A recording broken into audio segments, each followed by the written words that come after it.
Super Mario and Princess Peach might have been together for 35 years, but let's be honest, theirs is hardly a love story for the ages. Nowadays, relationships in video games are far more compelling, diverse, and emotionally complex. Beginning in Japan in the 1990s, there exists a surprising abundance of games with romance at their heart. Hello Kitty Powers Dating Agency. The classic dating simulator offers a pick-and-mix selection of attractively airbrushed characters to pique our interest. The femme fatale, the bad boy, the bookish loner. These libidinous interactive romance novels, often set in everyday locations like schools and offices, are enormously popular, and the tendrils of this genre now stretch in so many different directions that you can find romantic comedy dating sims about wholesome gay dads, cute demons, nice, and surprisingly even pigeons. Video games allow love to flourish across all genders, across time and space, even across species. Florence, I can't deny how much I want you. You'll be with me?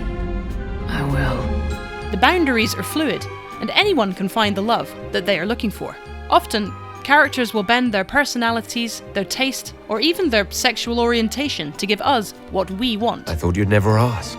I like playing hard to get. In some ways, video games' sexual politics have been ahead of the game, presenting admirably egalitarian fantasy worlds where all kinds of romance are accepted by society. Same-sex marriage was a thing in The Sims long before it was legal in any part of the real world. But sometimes games are so flexible with their romance options that they become almost meaningless. Sexuality becomes a superficial choice, like which sofa to put in your Sim's living room, or picking a character class. Will you be mage, warrior, rogue, or gay? And when characters will ultimately do whatever we want them to do, it portrays relationships as a worryingly transactional affair. This is the Harvest Moon model of romantic relationships. Choose the right dialogue option, bring the right gift, and you can marry any girl in the village.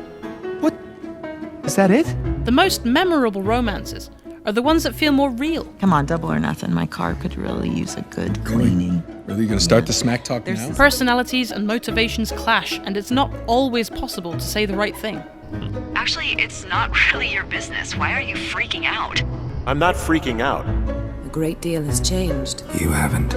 As Geralt and Yennefer come together and drift apart over the decades in the Witcher games, we see not only their moments of playful intimacy, but also their fights, their fallouts, and the difficulty they have compromising for the sake of the other. You smell wonderful. Geralt, we're at a funeral. That looks more like real love. And when Florence pulls us into a blossoming romance, from meet cute to moving in, we assume we know how that story's gonna end.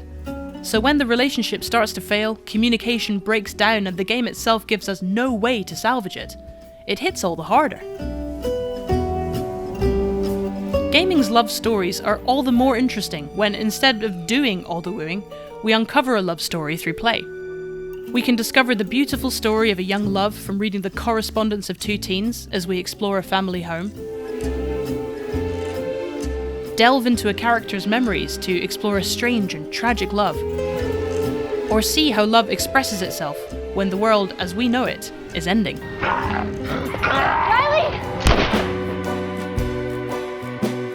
In the years since Mario first saved Princess Peach, love interests in video games have gone from being just another thing to collect and conquer to thought-provoking reflections of the sexual and romantic dynamics of real life. I'm sorry. It's okay. BBC Radio 1. If you enjoyed this, then please like and subscribe it, and click the bell icon to keep up to date. For more great audio and video from the BBC, you can listen on the BBC Sounds app and watch on iPlayer.